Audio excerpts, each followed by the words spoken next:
there's a new digital asset and it's called NFT. And this is how I'm going to reward my loyal readers in the future. It's no joke that someone paid $1.3 million for a picture of a rock that you're seeing in this video here right now. It's the same image that you can right-click Save As into your computer. And this is VeeFriends, another NFT project. Now look at this brilliant barb fish. It looks like this.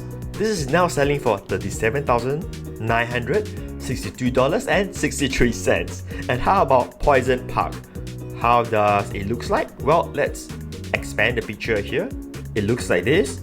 And this one goes for $82,999.90 for an image. But they are NFTs. Well, even Visa, the credit card company, had already started to collect this new age of digital asset called NFT. It has bought an NFT for $150,000. Just for your general knowledge, this is the NFT bot, which is a pixel image called CryptoPunk.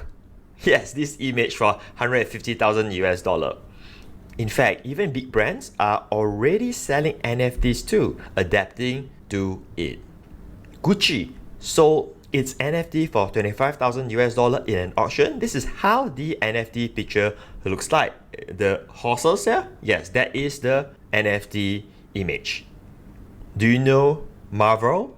Well, Marvel has started selling NFTs of its superheroes as well, like this Spider-Man art that you're seeing in this video. Coca-Cola is the next one. So if you wanted to know how does Coca-Cola NFTs looks like, well, this is one of it, and here's another one. Then, of course, there are many other NFTs being sold today by celebrities too. Paris Hilton, Eminem, Mike Tyson, and so on. In fact, in Malaysia, even a local artist by the name of Name Wee sold NFTs too, and I believe many of the collectors are also Malaysians. It's basically, the NFT is a music clip with poster picture. Looks like this. There are two different designs. Each NFT was sold for an average of 1.4 ETH, stands for Ethereum cryptocurrency, which is about 2,000 US dollar. Which means the NFT phenomenon is now all around the world, including Asian countries. So NFT is a new transferable digital asset. In this video, I'm going to share with you what it is, why people are buying to collect, and what to look for. So, why people are buying and collecting NFTs today? Well, I bought several too. This is the latest one when I did this video. It cost me just about $1,000 US for this picture. It's a picture of these African siblings, where if you want, you can download this image for free as well. But I'm willing to pay $1,000 US for it. Willing to pay because I'm buying the NFT. So before answering to you why people are spending money on NFTs, let me explain what's NFT, which stands for non-fungible token. Non-fungible would mean there is only one in the whole world. It is unique. So allow me to give you some examples. Cash is fungible. If you have, say, $100, you can trade it for another $100.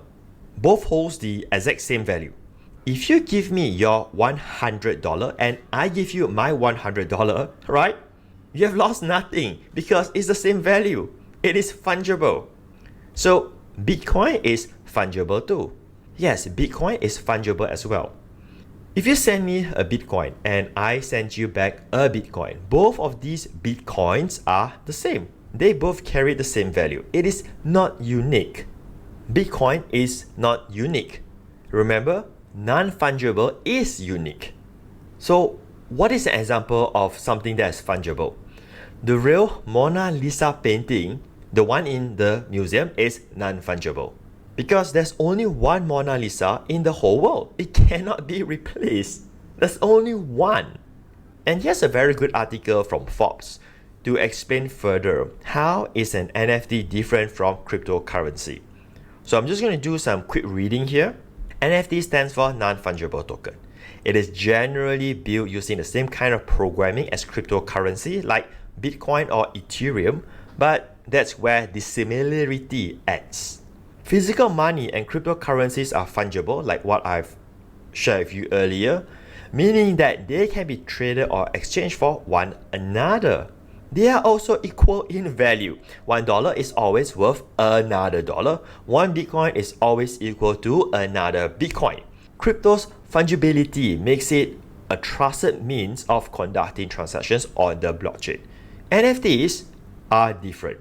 Each has digital signature that makes it impossible for NFTs to be exchanged for or equal to one another. Hence, it is non-fungible. So, NFT is a form of digital assets. It can be anything digital, an image, a video clip, a music song, and so on. They are also non-fungible. They are unique, unlike cash or cryptocurrency. And the most common ones for now are digital arts. So let's take the real Mona Lisa painting, the one in the museum, as an illustration here again, since it's an art. There's only one, but there are thousands of replicated ones in the world. Anyone could have the replicates to enjoy the art, but there's only one owner. Yes, there's only one Mona Lisa painting in the museum. So let's bring the same concept to the digital world right now. An NFT is one of its kind. There's only one digitally.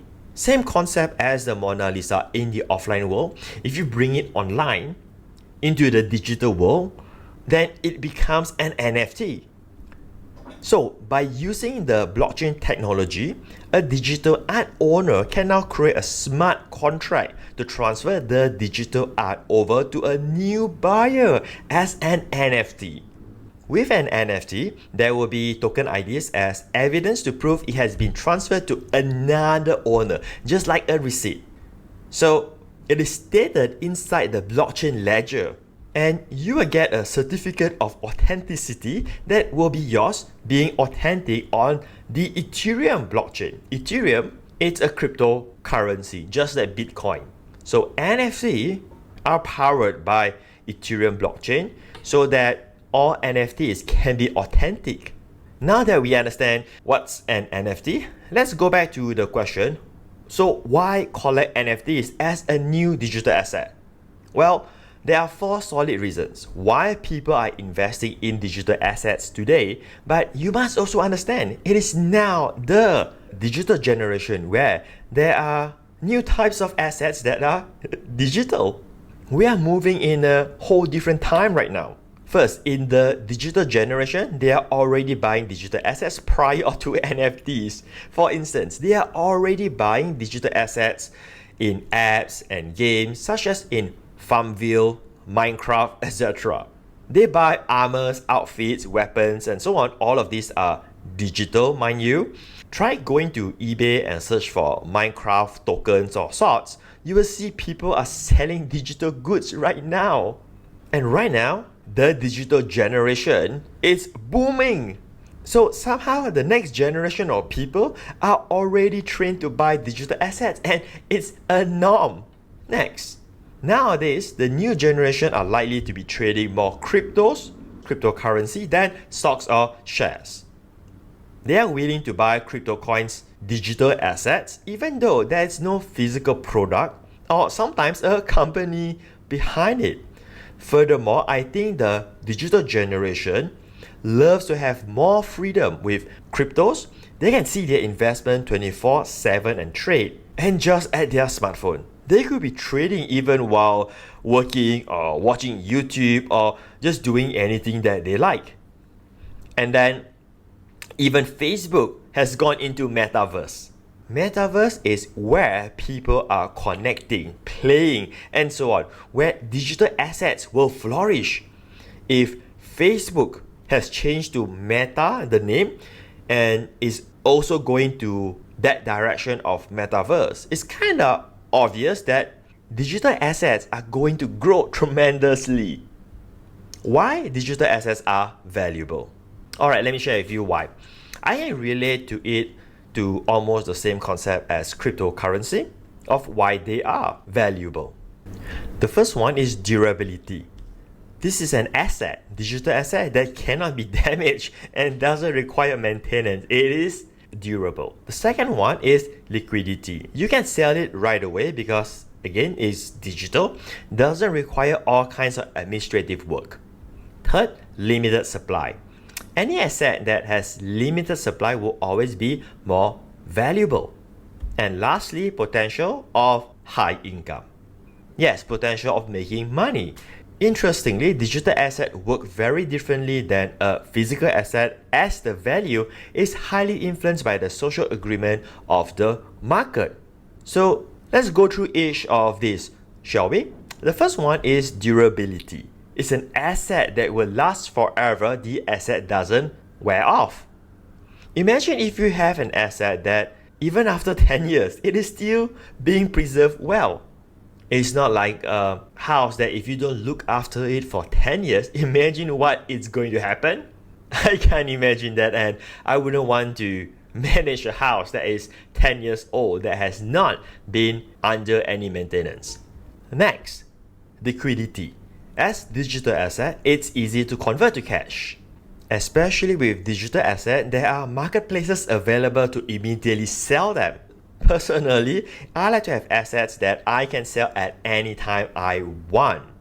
The easier way to explain about liquidity is comparing stocks and real estate. Both of them are assets, but one allows you to liquid in 24 hours so long it is not the weekends, and the other one, well, it's quite unsure when you can sell it.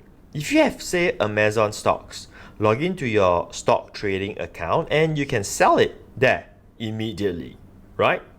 For real estate, the buyer has to view your house and see if he or she likes it, negotiate with the potential buyer, getting the bank loans and making sure that they can get approved, and so on. For instance, during COVID, I cannot imagine how horrible it was for those who needed money and cannot liquid off their properties right away. Next, limited supply. Gold is limited supply because there's only so much to mine in this world. You can also see the price of gold has grown so much because there are just limited supply. Bitcoin is also limited. One day all Bitcoins will be mined. This is the same case for almost any cryptocurrency. This is why they can also become valuable. And what else would be considered limited supply in terms of an asset? Premium location properties. Now, this is not digital, right? Just like gold, it is not digital. But I just want you to understand, what do I mean by limited supply? Premium location properties are limited. There's only so and such space available in a location, like New York, Shanghai, or London's prime area is very expensive. Most people who work there need to stay a bit further as they cannot afford to stay in the city. It is just too expensive for them to buy or rent the place there. Same with NFTs. Do you know that they have limited supplies too? Like CryptoPunks, one of the original NFTs project. They only have 10,000 units. Right now, the cheapest CryptoPunk, here it is, yeah? It is at least 300,000 US dollar. So if you are buying from quality NFT sellers and founders, there are just limited units available. Next thing that I want to ask you is this, is that if you keep money in your bank, do you make about 4% per year? I'm not sure how much your bank it is giving you in terms of the interest. Well, even at 4%, it is still okay because you still earn something, but frankly, if it's lower than that, it may not even be enough to beat inflation right now.